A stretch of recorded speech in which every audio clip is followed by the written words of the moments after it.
আমাদের সেফটিটা কোথায়, নিরাপত্তা কোথায়? তাহলে আমাদের উপরে যে হামলা হবে না সেটার তো কোনো গ্যারান্টি নাই। সেখান থেকে যদি তারা এই সন্ত্রাসীদের যদি উন্মোচন করতে পারতো, তাহলে নেক্সট টার্গেট কিন্তু কখনোই হাদি ভাই হতো না। এটা হচ্ছে আমাদেরকে আতঙ্ক ঘটানো। এই আলু মাংস দেখার এরকম কাজ না করে আমাদের নিরাপত্তাটুকু দেন। আমাদের হাদি ভাইয়ের উপরে হামলা হয়, শুধু আপনারা এই হাদি ভাইয়ের উপর হামলা থেকে কিন্তু শুরু হয়নি, আমাদের নূর ভাই থেকে কিন্তু যে হামলাটা শুরু হয়েছিল, সেখান থেকে যদি এই নূর ভাইয়ের উপরে যে হামলাটা হয়, সেখান থেকে যদি তারা এই সন্ত্রাসীদের যদি উন্মোচন করতে পারতো, তাহলে নেক্সট টার্গেট কিন্তু কখনোই হাদি ভাই হতো না। এটা হচ্ছে আমাদের পরবর্তী জুলাই বিপ্লবের উপরে একটা সন্ত্রাসী হামলা করা হয়, আমাদেরকে আতঙ্ক সৃষ্টি করা হয়, যাতে আমরা পরবর্তীতে নতুন এই প্রজন্মের বা নতুন স্বাধীন দেশে যাতে উন্মোচন করে নতুন এই বিপ্লব ঘটাতে না পারি। এটা হচ্ছে আমাদেরকে আতঙ্ক ঘটানো। আজকে নূর ভাই হচ্ছে, কালকে হাদি ভাই হচ্ছে, পরবর্তীতে যে আমাদের জুলাই যোদ্ধা, কিছুদিন আগে আপনারা কালকেও দেখবেন যে জুলাই যোদ্ধাদের উপরও হামলা হয়েছে, দুজন মানুষ। তো আমাদের সেফটিটা কোথায়, নিরাপত্তা কোথায়? তাহলে আমাদের উপরে যে হামলা হবে না সেটার তো কোনো গ্যারান্টি নাই। বলতে চাই, হাদি ভাইয়ের উপরে যে নিম্ন যে ঘটনাটা হয়, এই গুলিবিদ্ধ হয়, এটা যে পরবর্তীতে ভবিষ্যতে আমাদের উপরেও আসবে না সেটার কোনো গ্যারান্টি নেই। আমরা চাই আমাদের এই জুলাই যোদ্ধা এবং শহীদ পরিবার যারা আছে, আমাদের প্রশাসন যেন আমাদের নিরাপত্তাটুকু দেয়, এবং আস্তে আস্তে যদি এক একটা বিপ্লব যদি ফোকাস হয়, আস্তে আস্তে যদি বিপ্লবের এরকম পতন ঘটতে থাকে, তাহলে আমাদের কোনো অস্তিত্ব থাকবে না।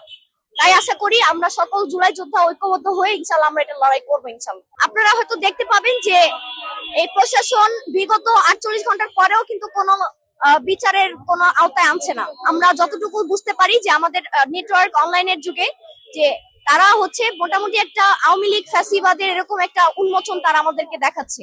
আমরা সেটাই মনে করছি যে এটা আওয়ামী লীগ ছাড়া ব্যতীত কোনো কাজ হতে পারে না। দেখেন, প্রথমত হচ্ছে আমরা জুলাই যোদ্ধা, প্রথমত আমরা নেমেছিলাম আমাদের একটাই দাবি নিয়ে, যে আমাদের কোটা সংস্কার।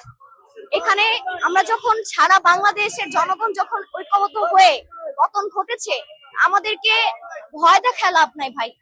আমরা ইনশাল্লাহ আবার ঐক্যবদ্ধ হব ইনশাল্লাহ।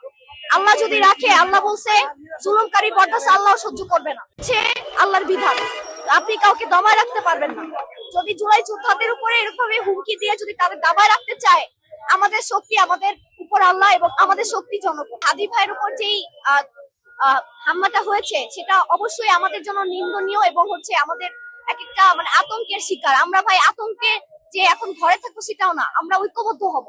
আজকে একটা বিপ্লবকে মারা মানে পরশুদিন আজকে এই জুলাই যোদ্ধাদের উপর যে হামলা হবে না সেটার কোনো গ্যারান্টি নাই আসলে। তাই আমরা চাই প্রশাসনের কাছে আমাদের একটাই আবেদন, যে তারা আমাদের নিরাপত্তাটুকু দেয় এবং এই ফ্যাসিবাদের উৎখাত থেকে যেন মুক্তি করে। স্বরাষ্ট্র উপদেষ্টা স্যার যিনি আছেন, তিনি আলু কম বেশি হয়েছে না মাংস বেশি হয়েছে, আসলে এটা কোনো কথা না। আমাদের জীবন এখন হুমকির মুখে। তার কাছে আমাদের একটাই কথা বার্তা, আমার একটা মেসেজ, যে আপনারা স্বরাষ্ট্র মন্ত্রণালয়ে বসে, আপনারা আপনাদের চেয়ারে বসে এই আলু মাংস দেখার এরকম কাজ না করে আমাদের নিরাপত্তাটুকু দেন, আমাদের নিরাপত্তাটুকু ফয়সালা করেন।